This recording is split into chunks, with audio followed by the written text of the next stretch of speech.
네, 여러분 안녕하십니까? 5월 31일 트래블 데일리 뉴스입니다. 5월의 마지막 날이면서 한 주의 시작인 월요일입니다. 오늘 헤드라인 먼저 좀 소개하고 시작하겠습니다.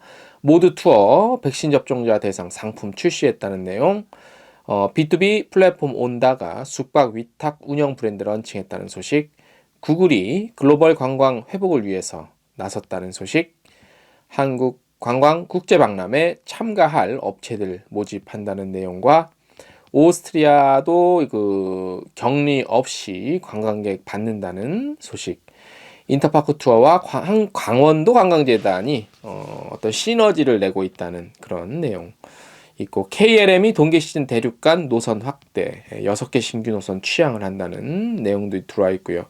터키가 여행 안전 대책 강화를 위해서 해외 대사들, 그러니까 터키에 머물고 있는 각국의 대사들을 초청해서 안전한 터키 여행 알렸다는 내용.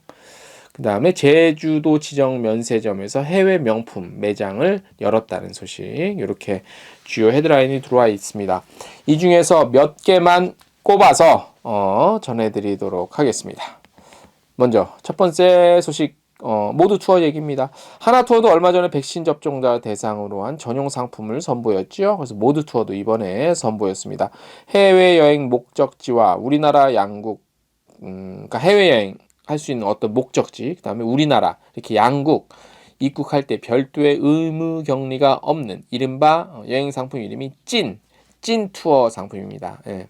찐이야, 정말 찐이야, 뭐 트로트 가사처럼 찐 투어. 현재 국내 백신 접종자의 경우 고령층 위주로 진행되고 있는 만큼 음성 확인서만 있어도 격리가 면제되는 국가부터 진행이 됩니다. 5월 현재 음성 확인서로 입국이 가능한 곳은 하와이, 두바이, 몰디브, 멕시코, 칸쿤 등으로 휴양지 위주로 여행이 가능한 곳입니다. 하와이는 출국 전 국내 지정병원에서 발급한 PCR 음성 결과지를 출국 24시간 전까지 온라인 안전여행 시스템에 등록만 하면 하와이 입국에는 문제가 없습니다. 이번에 모두투어 상품을 제가 들어가서 한번 봤습니다. 하와이 와이키키 6박 7일 상품 249만 원으로 되어 있고요. 8월부터 출발이 하는데 대한항공 이용하게 되어 있더라고요. 몰디브 역시 음성 결과지를 제출하면 돼요. 그런데 두바이 72시간 이전에, 그러니까 몰디브 입국하기 72시간 전에 음성 확인서 제출하시면 되고요. 상품 내용을 살펴봤습니다. 몰디브 워터빌라 6박 7일 상품 299만 원 10월부터 하고요. 싱가포르 항공 이용입니다. 어떤 상품은 6월부터, 어떤 상품은 뭐 10월, 11월 이렇게 나눠져 있어요. 근데 상품 가격을 제가 전반적으로 봤더니 그렇게 상품가가 뭐 우리가 당초에 우려했던 거 비싸고 이런 건 좀 없었던 것 같아요. 그다음에 멕시코 칸쿤은 입국 시에 발열 체크와 문진표를 작성하고 특이한 증상 없는 경우 별도 격리 없이 입국 가능합니다. 칸쿤은 11월부터, 그래서 오션뷰 방갈로 8일 상품으로 285만 원 정도 돼 있고, 항공은 당연히 이제 예상한 바와 같이 아에로멕시코가 이용이 될 것 같습니다. 두바이는 6월부터 됩니다. 그래서 월드체인 분수쇼 아브라 등 두바이 일주 6일 상품 139만 원. 항공은 에미레이트 항공으로 현재까지는 설정이 되어 있습니다. 일단 모두 투어 그 상품 찐 상품에 대해서 제가 전반적으로 홈페이지 가서 자세하게 살펴본 거고요. 향후에 백신 접종자만 이용할 수 있는 상품이 계속 출시될 예정이라고 해요. 그래서 모두 투어 관계자가 단계별로 상품 라인업을 확대를 하고, 그 다음에 이게 이제 안심여행이라는 그런 서비스가 이렇게 좀 추가가 돼서 그 기존의 여행자 보험 요게 1억 원 한도에서 3억 원으로 늘어났어요. 그 다음에 방역 키트 같은 거 되고, 그 다음에 여행 못 갈 경우 코로나 때문에 전액 환불 조건이 됩니다. 그래서 하나 투어에 이어서 모두 투어도 비슷한 내용의 상품을 출시를 했다는 내용이 오늘 첫 얘기인데, 빈익빈 부익부 같아요. 백신을 빨리 맞는 나라 또 돈이 있어야 되고, 이런 상품을 잘 좀 미리 좀 선점해서 출시할 수 있는 곳도 좀 쩐이 있어야 되고. 어쨌든 하나 모두 이렇게 상품 유사한 걸 말씀을 드렸는데, 어쨌든 각 지방을 비롯해서 그 대리점들이 그래도 좀 많이, 또 이거 말고도 전 세계 상품들이 있거든요. 11월, 12월 출발 요것도 모객들이 조금 된대요. 이제 일단 문의가. 그래서 어쨌든 뭐 조금씩 이렇게라도 치고 올라가야 될 것 같아요. 그죠? 네. 두 번째 소식인데요. 그 B2B 플랫폼, 그러니까 숙박 B2B 플랫폼이라는 업체 온다. 이거 좀 들어보신 분들도 있고 모르시는 분들도 있을 것 같아요. 예. 이 온다가 요즘 활동을 굉장히 적극적으로 하고 있는데 생활형 숙박시설부터 숙박시설의 운영부터 수익 창출까지 통합 관리를 제공하는 새로운 브랜드를 선보였다고 해요. 그래서 브랜드 이름이 소타 컬렉션이라고 하는데 이 브랜드를 공식 런칭을 했어요. 이미 송도, 여수, 부산, 광안리 등 600여 객실이 소타 컬렉션과 함께하고 있대요. 그리고 저도 잘 몰랐는데 올해 말까지 운영 객실 2,000객실까지 늘린다고 합니다. 그래서 이 소타 컬렉션은 전국 6만 개 객실에 이르는 생활형 숙박시설, 이른바 레지던스형 숙박시설의 운영과 판매를 돕기 위해 만들어졌다고 합니다. 그래서 생활형 같은 경우는 국내 장기 투숙, 국내 사람들 또는 그러니까 외국인들이 국내에 장기 투숙하시는 분들, 그다음에 지방 발령 받은 직장인들, 1개월 이상 1년 이하로 묵을 만한 숙소가 없는 문제점을 해결하기 위해서 도입됐대요. 오피스텔처럼 방 단위로 나눠서 분양 소유 거래가 가능한 것이 특징이래요. 그래서 뭐 부동산 얘기가 나오는데 뭐 수익형 부동산 투자 상품으로 큰 인기를 끌어온 거라고 하는데 일단 지금 뭐 저희가 부동산 전문은 아니기 때문에 예. 그래서 요게 이제 좀 특징이 뭐냐면 관련법상 생활형 숙박시설은 위탁 운영사를 통해 숙박 상품을 유통해야 하는데 숙소의 운영과 판매를 책임지는 위탁 운영사와의 잡음이 끊이지 않고 있어서 대책 마련이 필요했던 분야라고 합니다. 실제로 불투명한 운영비 집행을 해서 생활형 숙박시설에 투자한 수분양자의 바가지를 씌우거나 뭐 이런 뭐 끊임없이 잡음이 있어 왔대요. 그래서 온다에서는 이 같은 생활형 숙박시설 업계의 문제를 해결하기 위해 뭐 문제 해결에 대한 어떤 사명감보다는 이제 또 돈을 벌려고 하는 거겠지요.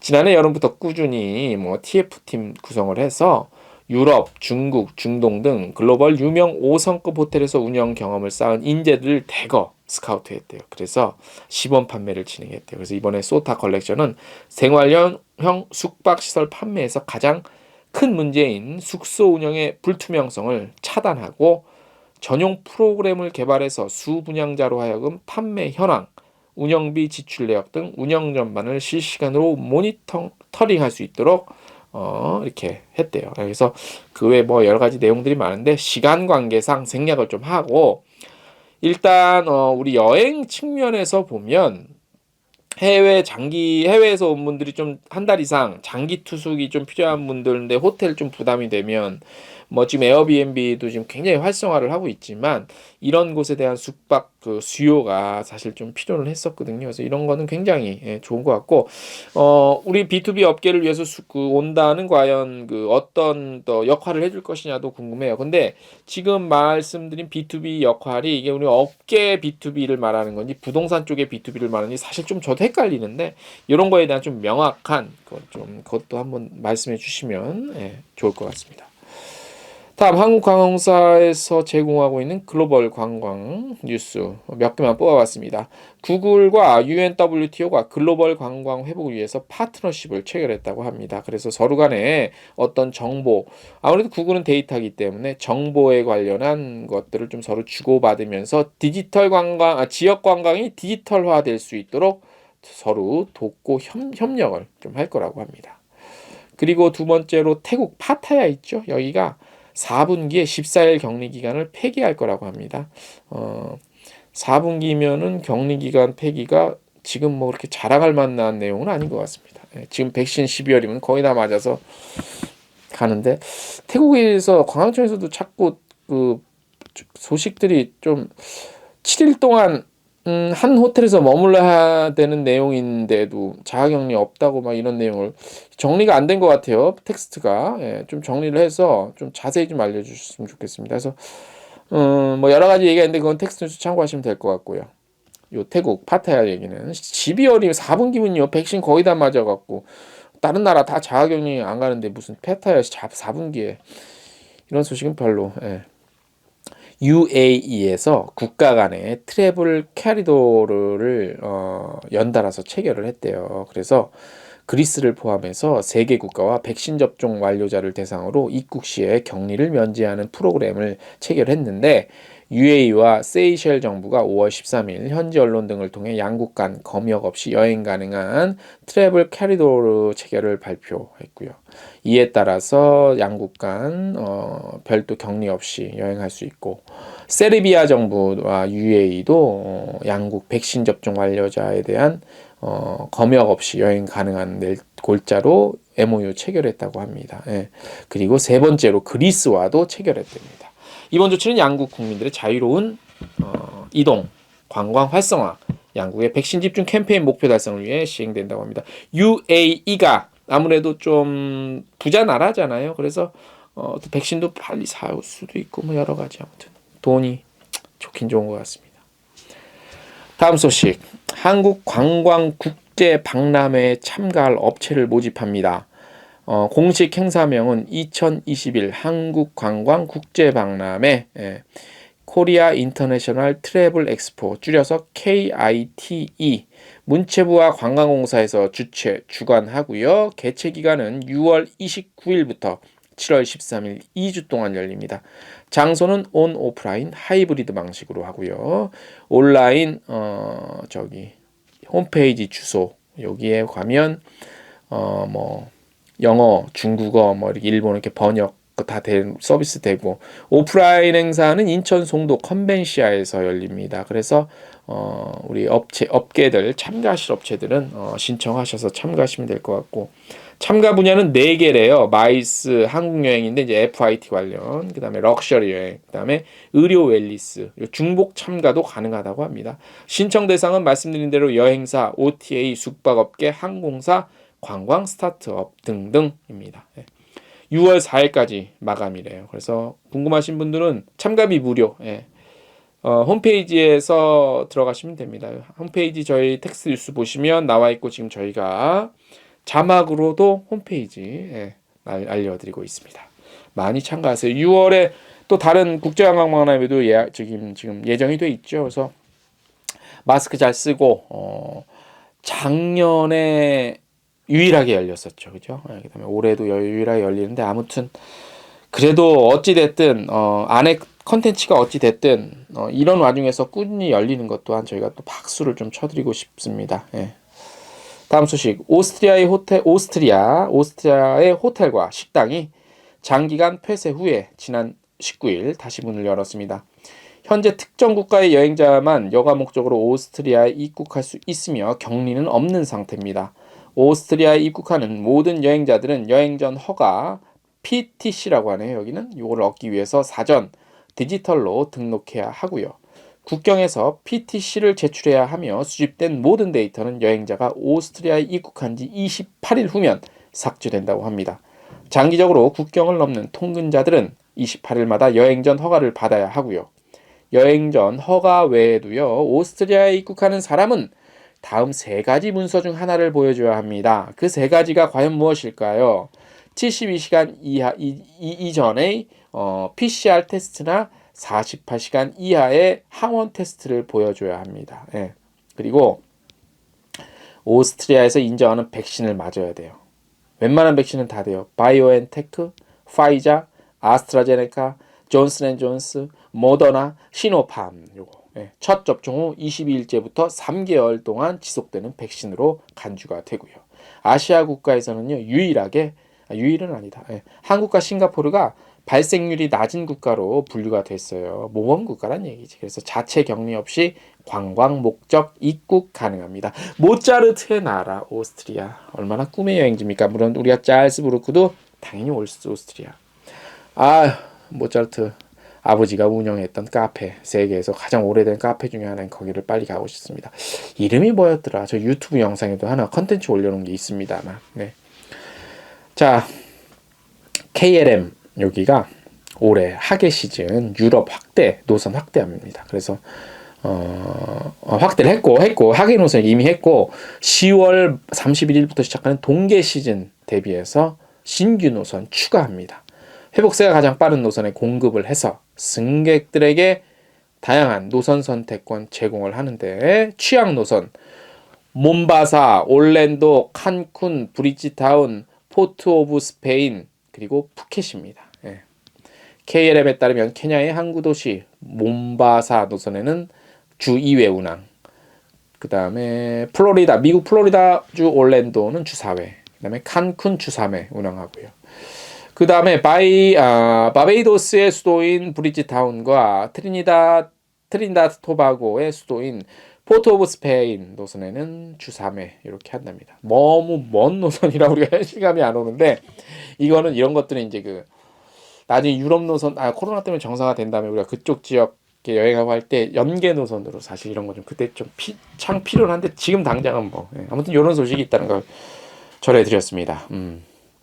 자, 제주도 얘긴데요. 국내 유일이죠. 시내 내국인 면세점, 제주관광공사 지점 면세점, 우리가 흔히 알고 있는 중문 면세점에 해외여행 브랜드 상품을 판매한대요. 그러니까 명품 매대 설치한다는 얘기예요.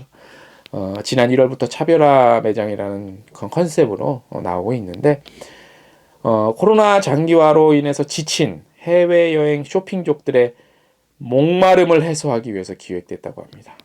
개인적으로 그렇게 해외 쇼핑에 대해서 목마르진 않은데 관심이 저는 별로 없는데 아무튼 우리 또 좋아하시는 분들은 좋아하시니까요. 제주관광공사가 그래서 한번 패턴을 분석해 봤대요. 그래서 병행 상품 브랜드를 이제 하는데 이번 지정 면세점은 이번 그 명품 브랜드 매장 개점을 하는 거예요. 그러니까 지정 중문 면세점에다가 명품 브랜드 매장을 따로 좀 이렇게 일부분 이렇게 하는 거예요. 그래서 뭐 프로모션도 많다고 해요. 그래서 뭐 관심 있으신 분들은 한번 예전에 그냥 몰랐는데 제주도에서 나오실 때 몰랐는데 요게 좀 생겼대. 해외 명품 브랜드 매대도 있대 하면은 이제 거기 가서 이렇게 구입하시면 되는 거예요. 예. 자, 오늘 주요 소식은 여기까지 전해드렸고 취재를 다니다 보니까 여행사 소식도 좀 많이 듣고 지금 다 일이 좀 정상적으로 되진 않지만 그런 와중에서도 많은 그러니까 많은 이들이라고 하는 거는 이제 우리 소비자들이 아니라 우리 업계 내에서 평판은 사실 중요한 건 아니죠. 각자의 생각이 다르기 때문에. 근데 기본적으로 우리가 좀 지켜야 될 매너라든가 이런 거에서 상당히 그 좀 건방지고 이른바 좀 싸가지가 없이 하는 여행사 소식이 계속 겹쳐서 저한테 들어옵니다. 그래서 제가 한번 이것저것 더 듣고 알아보니까 조금 문제가 많이 있는 것 같습니다. 그래서 제가 좀 비판을 하기 위해서 관련해서 칼럼을 하나 이번 주 칼럼으로 읊어드리겠습니다. 제목은 고객에게만 친절한 여행사입니다. 더 이상 무엇이 필요하지? 라는 반문이 있을 수 있습니다. 고객에게만 친절한 여행사 얘기입니다. 주요 여행사들이 서서히 영업 재개에 나서고 있습니다. 아직은 매우 조심스러워 보이죠. 하지만 하반기 출발할 상품들을 구성하고 기획하느라 다시 직원들을 불러 모으고 있습니다. 예전 수준으로의 복귀는 아직 시기상조죠. 당장 수익이 없죠. 그런데 무작정 직원들만 부를 수는 없습니다. 모르긴 해도요. 예약금 일부라도 들어와야 한두 명씩 출근할 수 있겠죠. 역시 이래저래 자본이 좀 있는 여행사부터 상품을 내놓기 시작했습니다. 낙수 효과라고 하던가요. 양대 패키지 여행사 대리점에 걸려오는 예약과 문의 전화 역시 늘어나고 있다는 매우 반가운 소식이 전해지고 있습니다. 혹자는요. 팬데믹 이후 첫 예약을 받고 눈물을 흘렸다고 합니다. 그 마음을 저희가 조금 이해할 것 같습니다. 또 다른 혹자는요. 고객의 전화가 그렇게 반가울 때가 없었다고 합니다. 떠받들듯 더 친절한 여행사가 되겠다고 약속을 하고 있습니다. 예상과는 달리요. 하반기를 겨냥해 속속 나오고 있는 여행 상품들을 살펴보면 기존 상품과 별다른 차이는 없습니다. 추가된 거라고는 방역 관련 안전함을 보장해주고 있고요. 여행 취소 시 환불 조건 역시 전액 환불이라는 역대급 조건을 기본으로 하고 있습니다. 고객의 관심을 받으려면 이제부터는 역대급 서비스가 없으면 살아남기 힘들다는 것을 미리 알려주는 것 같습니다. 고객의 눈과 귀를 잡기 위한 이례적인 인심, 매우 긍정적이고요. 박수 받을 만한 일입니다. 그런데 말입니다. 양이 있으면 음이 있겠죠. 일부 업체의 경우 고객을 향한 친절과 아이디어가 넘치다 보니 당장 달아난 고객의 관심을 끌어야 하고 우리끼리의 매너는 역대급으로 지켜지지도 않고 매너가 무너지고 있습니다. 대중매체에는 매번 참신한 기획의 여행 상품 그리고 좋은 브랜드 이미지로 고객을 마주하고 있습니다. 어디가 이 업체가요? 가끔 접하는 사건 사고도 비교적 깔끔하게 처리하는 모양새로서 브랜드 이미지는 거의 탑 수준입니다. 하지만 여기까지입니다. 고객에게만 그렇습니다. 대중에게만 그렇단 얘기입니다. 우리 B2B 시장 내에서 그들의 오만방자함과 거만함은 역대급으로 장담하건대 2, 3년, 짧게는 수년 내에 무너질 것이라고 확신합니다. 아니 간절히 바라봅니다. 왜냐? 다른 이유 없습니다. 오로지 여행업계 전체를 위해 사라져야 마땅합니다. 왜냐? 다시 한번 말씀드리지만 업계 그리고 이 시장 내 유통질서와 모든 매너 이런 것들이 흐트러지기 때문입니다. 지금까지 사라진 업체들 또한 그래 왔습니다. 여행사의 경쟁력은 여행상품입니다. 여행상품을 제대로 만들어 올바른 수익을 내려면 업계 내 우리끼리 이른바 우리끼리 좋아야 한다는 얘기입니다. 질서도 있어야 하고 매너도 있어야 하고 우리끼리 친절해야 된다는 얘기입니다. 이거 못하고 아니 이거 안 하고는요 포장만 말끔 할 경우 곧 끝난다는 경고음이라고 보시면 됩니다. 필자는 저는 그 업체가 보입니다. 고객에게만 친절한 그 여행사가요. 오늘 저희가 준비한 소식은 여기까지입니다. 내일도 최선을 다해서 좋은 소식으로 찾아오겠습니다. 안녕.